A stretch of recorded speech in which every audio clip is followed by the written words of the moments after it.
আসসালামু আলাইকুম ফ্রেন্ডস, সবাই কেমন আছেন? আশা করি সবাই খুব ভালো আছেন। ওয়েলকাম টু মাই চ্যানেল রুমার রান্নাঘর।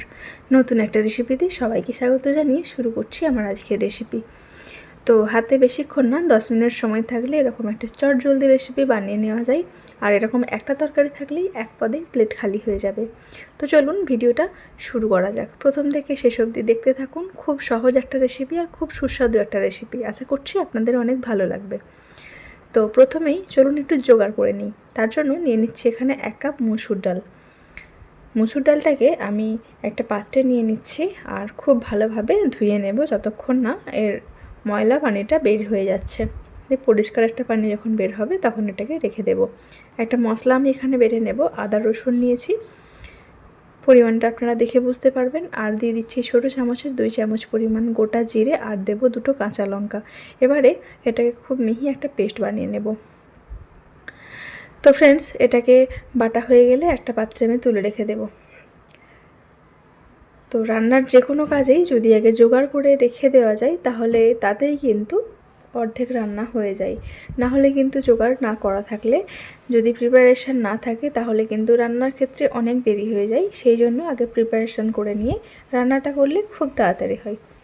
এখানে একটা মিডিয়াম সাইজের আলু নিয়েছি। আলুটাকে খুব ভালোভাবে ছিলে নিয়েছি আর ছোট ছোট ডুমো ডুমো করে কেটে নিচ্ছি। এর থেকে বেশি আমি আলু দেব না। আলুটাকেও খুব ভালোভাবে ধুয়ে পরিষ্কার করে নিয়েছি। এখানে 2টো মিডিয়াম সাইজের পেঁয়াজ কুচি করে নিয়েছি, 2টো ছোট ছোট টমেটো কেটে নিয়েছি আর 2টো সেদ্ধ ডিম নিয়েছি। ডিমগুলোকে মাঝে মাঝে আমি কেটে নিচ্ছি। তো এই ডিম আর ডাল দিয়েই কিন্তু আজকের রেসিপিটা খুবই দুর্দান্ত একটা রেসিপি। আপনারা অবশ্যই বাড়িতে বানিয়ে দেখবেন, এতটা টেস্টি হয় এই রেসিপিটা। তো ডিমটাকে মাঝামাঝি কেটে নিয়েছি। চলুন এখন উনুনটা জ্বালিয়ে নিই। এরপর একটা পাত্র বসিয়ে দিচ্ছি। পাত্রটা গরম হয়ে গেলে তার মধ্যে আমি তেল দিয়ে নিচ্ছি। সাদা তেল দিলাম ডিমটা ভেজে নেওয়ার জন্য। অল্প একটু নুন ছিটিয়ে দেব আর হলুদ গুঁড়ো দেব। এবার এর মধ্যে আমি ডিমগুলো দিয়ে নিচ্ছি। একটু লাল লাল করে ভেজে তুলে নিতে হবে। তো মোটামুটি ডিমগুলো আমার লাল লাল করে ভেজে নেওয়া হয়ে গেছে। এখন আমি ডিমগুলোকে তুলে নিচ্ছি।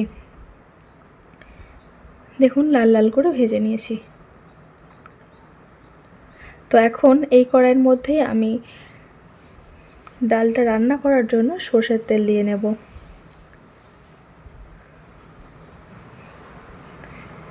ফোড়নে দিয়ে দিচ্ছি শুকনো লঙ্কা, তেজপাতা, ছোটো চামচের 1 চামচ পরিমাণ 5 ফোড়ন আর ওই চামচেরই অর্ধেক বা 4 ভাগের 1 ভাগ অল্প একটুখানি হিং দিয়ে নিয়েছি। এবার ওই মশলাগুলো মোটামুটি একটা সুন্দর স্মেল ছাড়লে দিয়ে দেব পেঁয়াজ কুচি। পেঁয়াজ কুচিটা হালকা একটু ব্রাউন হয়ে আসলে এর মধ্যে আমি বেটে রাখা মশলাটা দিয়ে নিলাম।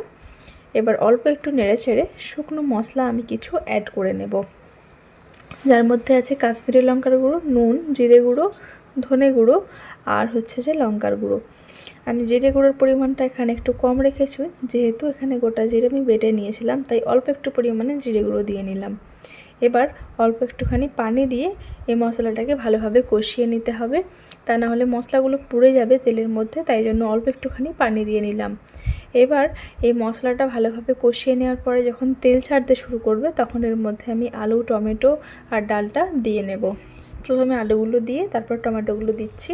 এবার অল্প একটু নাড়িয়ে চাড়িয়ে নিয়ে ডালগুলো আমি দিয়ে নেব। তো ডালগুলো একটুক্ষণ আগে ভিজিয়ে রাখার কারণে দেখুন ডালগুলো কিন্তু খুব সুন্দরভাবে ভিজে গেছে, আর যেই পানিটা দিয়েছিলাম সেই পানিটা পুরোটা টেনে নিয়েছে। এবার এই মশলার সাথে ডাল, আলু, টমেটো এগুলো খুব ভালোভাবে মিশিয়ে নিয়ে আমি পানি দিয়ে দেব সেদ্ধ হওয়ার জন্য। যেই পাত্রে আমি ডালটা ভিজিয়ে রেখেছিলাম ওই পাত্রেরই ভর্তি করে আমি পানি দিয়ে নিলাম। এবার এটাকে ঢেকে দেব যতক্ষণ না ফুটছে। দেখুন এখন ফুটে উঠেছে। এখন একটুখানি হালকা নেড়ে ছেড়ে আমি ফ্লেমটাকে একটু কমিয়ে দেব, যাতে করে তাড়াতাড়ি সেদ্ধ হয়ে যায়। তো আমি যে ইউটেন্সিলগুলো ব্যবহার করি আমার রান্নাঘরে, আপনারা যদি কিনে নিতে চান আমি ডেসক্রিপশান বক্সে লিঙ্ক দিয়ে রাখবো। আপনারা কিন্তু সেখান থেকে খুব সহজে কিনে নিতে পারবেন। তো আরও কিছুক্ষণ পরে এখন আলুটাও খুব ভালোভাবে সেদ্ধ হয়ে গেছে আর ডালটাও সেদ্ধ হয়ে গেছে। এখন আমি একটু ভালোভাবে নেড়ে চেড়ে আমি এর মধ্যে ডিমগুলো দিয়ে নেব।